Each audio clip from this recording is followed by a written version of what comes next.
Hello అండి. ఈరోజైతే నేను షార్ట్లో అప్లోడ్ చేస్తాను. యాక్చువల్గా ఈ వీడియో నేను గ్యాస్ ఎలా క్లీన్ చేసుకుంటా అనేది చూపిస్తాను చూడండి.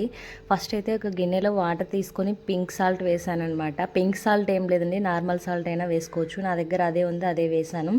తర్వాత వచ్చేసి బేకింగ్ సోడా వేసాను అనమాట. తర్వాత వచ్చేసి ఒక ఈనో ప్యాకెట్ వేస్తున్నాను. ఇవన్నీ కరెక్ట్ తీసుకొని వేసుకుంటే మనకి అవి గ్యాస్ బర్నర్స్ కానీ అన్నీ చాలా క్లీన్ అయిపోతాయి అన్నమాట. తర్వాత వచ్చేసి కొంచెం విమ్ లిక్విడ్ వేసుకుంటున్నాను. ఇవన్నీ మనకి వెనిగర్తో సమానం అన్నమాట. అంటే గ్యాస్ బర్నర్స్ చాలా బాగా క్లీన్ అవుతాయి, ఎందుకంటే నేను ఆల్రెడీ యూజ్ చేశాను కాబట్టి మీకు చూపిస్తున్నాను చాలా పర్ఫెక్ట్గా. తర్వాత వచ్చేసి ఒక లెమన్ అనేది స్క్వీజ్ చేసుకుంటున్నాను. లెమన్లో హాఫ్ తీసుకున్నాను అనమాట. హాఫ్ తీసుకొని స్క్వీజ్ చేశాను బాగా. చూడండి ఇప్పుడు బురుగంతా ఎలా వస్తుందో. ఇప్పుడు ఆ బర్నర్స్ వేస్తే చాలామందివి నల్లగా అయిపోయి ఉంటాయండి బర్నర్స్. అవి ఎలా క్లీన్ చేయాలో అర్థం కాదు. ఇలా నేను చెప్పిన ప్రాసెస్లో వేసి ఒక 15 మినిట్స్ కూడా నానబెట్టి బ్రష్ చేశారంటే, నిజంగా మన టూత్ బ్రష్ ఉంటుంది కదండి, టూత్ బ్రష్ తీసుకొని ఆ బర్నర్స్ పైన పెట్టి తిక్కేశారంటే చాలా నీట్గా అయిపోతాయి అన్నమాట. నిజంగా మీరు ఒకసారి ట్రై చేసి చూడండి. ఈ టిప్ మీకు వర్క్ అవుతుందో లేదో మీరే షాక్ అయిపోతారనమాట. నిజంగా అంటే చాలా నీట్గా అయిపోతాయండి. బర్నర్స్ చాలా బ్లాక్ అయిపోయి ఉంటాయి, చాలా మనకి లెమన్ కానీ ఈనో కానీ సాల్ట్ కానీ బేకింగ్ సోడా అన్నీ వేసాం కదా. అవన్నీ లేని పరిస్థితిలో వెనిగర్ ఉంటే వెనిగర్ బర్నర్స్ పైన వేయచ్చండి, కానీ గ్యాస్ స్టవ్ పైన వెనిగర్ వేసి ఎప్పుడే కానీ క్లీన్ చేయరాదనమాట. ఎందుకంటే గ్యాస్ స్టవ్ పైన వేస్తే గ్యాస్ స్టవ్ బ్లాస్ట్ అవుతుంది అనమాట. అంటే మనం గ్యాస్ వెలిగిస్తాం కదా, అప్పుడు పేలుతాయి అనమాట. చూడండి ఎంత నీట్గా ఉన్నాయో అవి. ఆల్మోస్ట్ బర్నర్స్ అంతా, ఎందుకంటే నేను వీక్లీ వన్స్ ఖచ్చితంగా ఈ టిప్పు ఇప్పుడు నేను చూపిస్తున్న ప్రాసెస్ అయితే చేస్తాను. అందువల్ల గ్యాస్ అనేది బర్నర్స్ అనేవి కొంచెం నీట్గా ఉంటాయండి. వీక్లీ వన్స్ ఒక్కసారి చేసినా కూడా ఆ బర్నర్స్ అనేది నీట్గా అయిపోతాయి. ఇప్పుడైతే నేను ఒక 10 మినిట్స్ ఒక 15 మినిట్స్ అలా వదిలేస్తాను. తర్వాత చూడండి గ్యాస్ స్టవ్ అంతా క్లీన్ చేస్తున్నాను. ఎంత టిష్యూతో చేసినా ఎంత బ్రాచెస్తో చేసినా కూడా ఇలా క్లాత్తో తుడిచినంత నీట్గా అయితే ఉండదు అనమాట. నాకు ఇలా క్లాత్తో తుడిస్తేనే గ్యాస్ స్టవ్ అనేది నీట్గా అనిపిస్తుంది.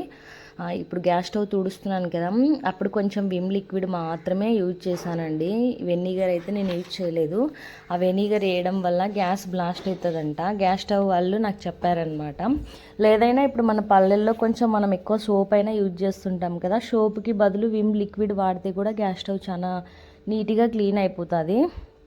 ఇంకా తర్వాత వచ్చేసి మొత్తం రైస్ కుక్కరు మిక్సీ గింత అంతా క్లీన్ చేసేస్తున్నానండి. ఇది అమావాస్య రోజు తీసిన వ్లాగ్ అనమాట. అయితే షార్ట్లో అప్లోడ్ చేశాను, ఒకసారి చూడండి. మొత్తం అంతా క్లీన్ చేసుకొని తర్వాత బాత్ చేసేసి ఇంకా పూజ అయితే చేశాను అనమాట. చూడండి అంతా నీట్గా క్లీన్ చేసుకుంటున్నాను. మీలో ఎంతమందికి వీడియో ఇన్స్పిరేషన్గా ఉందో, నచ్చిందో లేదో కూడా చెప్పండి. మీరు ఛానల్ వీడియో చూస్తుంటే ఒకసారి లైక్ చేసి నాకు సపోర్ట్ చేయండి. లైక్ చేసి నాకు బూస్టప్ అవుతుందన్నమాట. చూడండి ఇంకా ఆల్మోస్ట్ అంతా క్లీన్ చేసేసుకున్నాను అనమాట. ఇంకా కొంచెం అన్నీ మనం పోపులు గింజలు డబ్బాలు ఉంటాయి కదా, ఆ డబ్బాలు కూడా ఆల్మోస్ట్ అన్నీ తూడ్చేసానండి. ఇంకా ఏవో ఒక 4-5 మిగిలాయి. ఇలా అంటే గ్యాస్ దగ్గర మాత్రం డైలీ క్లీన్ చేసుకోవాలి, లేకుంటే మెస్సీగా ఉంటుందన్నమాట. చూడండి మిక్సీ రైస్ కుక్కర్ ఆల్రెడీ కూడా తూడ్చేసాను, కానీ పైన ఏమైనా డస్ట్ ఉందేమో అని అలా అంటున్నాను అనమాట. ఇంకా మనకి ఆడవాళ్ళకి తప్పదు కదా, వీక్లీ కిచెన్ అంతా క్లీన్ చేసుకుంటా అంటే మనకి కాక్రోచ్ కానీ పురుగులు కానీ ఏవి ఉండవండి. ఖచ్చితంగా అప్పుడప్పుడు మనం నీట్గా క్లీన్ చేసుకోవాలి. ఇంకా నేనైతే ఈరోజు అమావాస్య అని చెప్పి ఈరోజు టైం ఉందిలే అని చెప్పి ప్రాసెస్ అంతా ఈరోజు చేసేసాను అనమాట. మీలో ఎంతమంది ఇలా గ్యాస్ క్లీనింగ్ చేసుకుంటారో నాకు ఒకసారి కామెంట్ సెక్షన్లో తెలియచేయండి. ఇంకా వీడియో నచ్చితే తప్పకుండా నా ఛానల్ని సబ్స్క్రైబ్ చేసుకొని కొత్త వాళ్ళైతే లైక్ చేయండి. వీడియో ఎలా ఉందనేది కామెంట్ సెక్షన్లో తెలియచేయండి. చూడండి నేను ఇక్కడ అంతా నైటీ అనుకోకండి, ఇంకా నైటీలోనే అంతా క్లీన్ చేసేసి స్నానానికి వెళ్దాం అనుకున్నా. ఇంకా ఆల్మోస్ట్ టీ పెట్టాను, పాలు కూడా కాగబెట్టేసాను.